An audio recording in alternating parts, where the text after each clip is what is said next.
Assalamualaikum warahmatullahi wabarakatuh. Selamat pagi semuanya. Iya, gimana kabarnya hari ini? Alhamdulillah ya, baik semuanya. Jumpa lagi dengan Ibu Isti pada pelajaran kali ini. Oh iya, apakah semuanya hadir atau ada yang belum masuk? Oke, hadir semuanya ya. Oke, sebelum kita mulai pelajaran kali ini, alangkah baiknya kita berdoa terlebih dahulu menurut agama dan kepercayaan masing-masing agar materi yang Ibu sampaikan dapat terserap dengan baik dan juga dapat bermanfaat. Berdoa mulai. Selesai. Nah, untuk pembelajaran kali ini kita akan belajar tentang tema 9. Kayanya negeriku. Nah, kita akan belajar tentang subtema 1 pembelajaran ke-1 yang berjudul Kekayaan Sumber Energi di Indonesia. Nah, tujuan pembelajaran untuk materi ini terdapat 6 tujuan pembelajaran. Yang pertama, siswa mengaitkan hubungan manusia dengan lingkungan. Nah, yang kedua, dapat menyimpulkan hubungan manusia dengan lingkungan. Yang ketiga, siswa dapat menelaah lingkungan alam dengan penuh kepedulian. Yang keempat, siswa menganalisis siklus hidup beberapa hewan.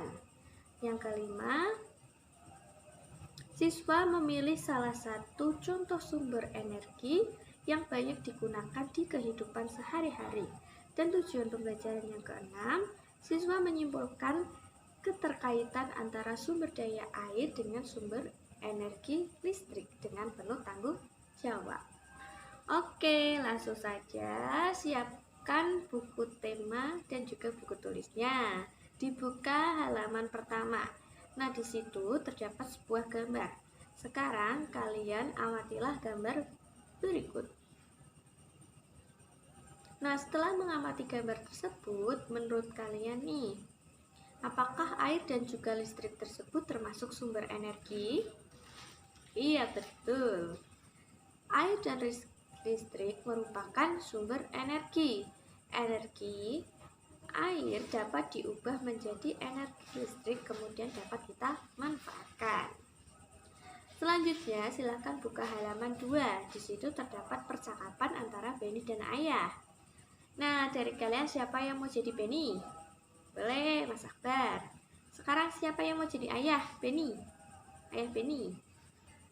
Oke, Mas Ilham boleh. Nah, silakan kalian baca percakapan tersebut sesuai dengan peran masing-masing ya. Setelah kita menyimak percakapan tersebut, kita jadi tahu bahwa listrik itu merupakan sumber energi.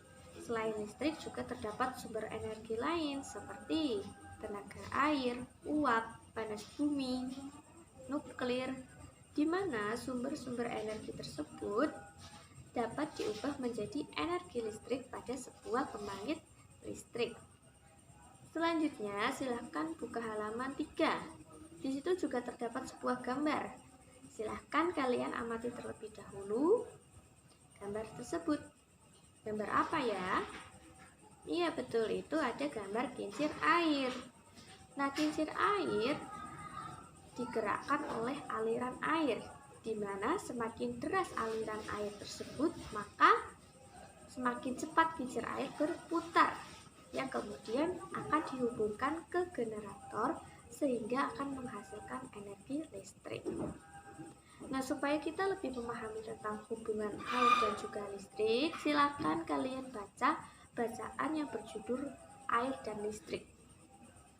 Setelah dibaca, pada bacaan tersebut dijelaskan tentang air dan juga listrik, di mana terdapat waduk atau bendungan yang merupakan salah satu rangkaian sistem untuk pembangkit listrik tenaga air.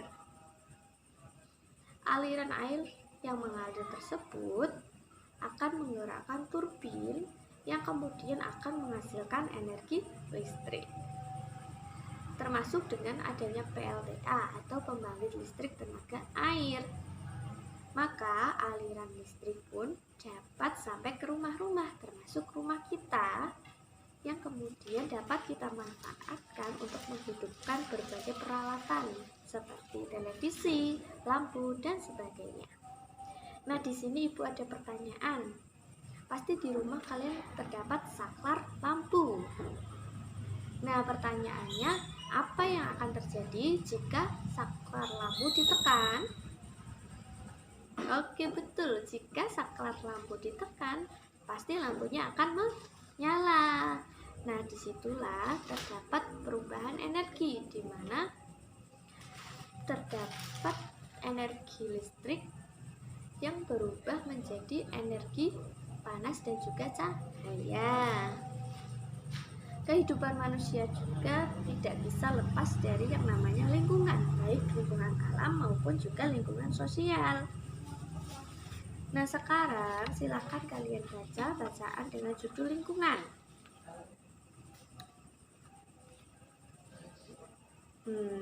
Setelah kalian membaca bacaan tersebut, supaya kalian lebih memahami mengenai lingkungan, silakan kalian lanjuti dengan melengkapi peta pikiran di halaman 7.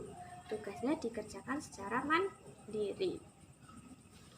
Setelah kalian membaca dengan judul lingkungan, jika mengerjakan tugasnya tadi, diharapkan kalian akan lebih mengetahui tentang lingkungan dan juga fungsi-fungsinya, serta apa saja yang terpengaruh oleh lingkungan. Oke, sekarang kalian buatlah kelompok. Satu kelompok terdiri 4 orang. Setiap kelompok mengerjakan tugas diskusi halaman 9 mengenai manfaat lingkungan.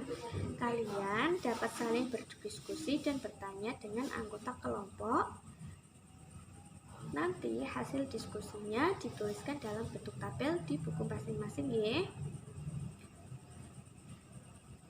Oke, silahkan dari kelompok 1 memaparkan hasil diskusinya. Untuk kelompok lain bisa untuk menyimak dan juga menanggapi hasil diskusi dari kelompok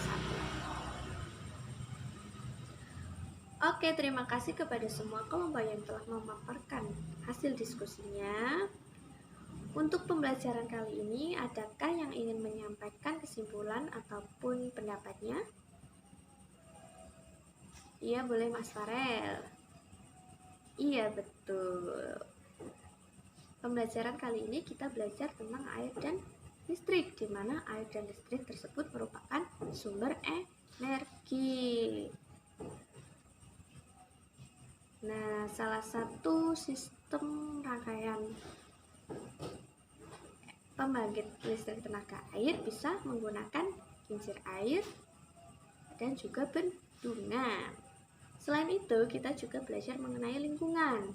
Nah, lingkungan sendiri merupakan segala sesuatu yang dapat mempengaruhi manusia, mempengaruhi kehidupan manusia. Iya, lingkungan memiliki beberapa fungsi, diantaranya seperti sebagai tempat tinggal, sebagai tempat mencari makan, dan juga sebagai tempat bekerja. Oke, setelah itu sebelum Ibu akhiri sampai sini, apakah ada pertanyaan? Oke, boleh Mbak Ainun. Iya, pertanyaannya jadi apakah PLTU itu termasuk sumber energi ya? Oke, ada yang bisa menjawab? Oh iya, betul. Oke, terima kasih Mbak Salsa sudah menjawab.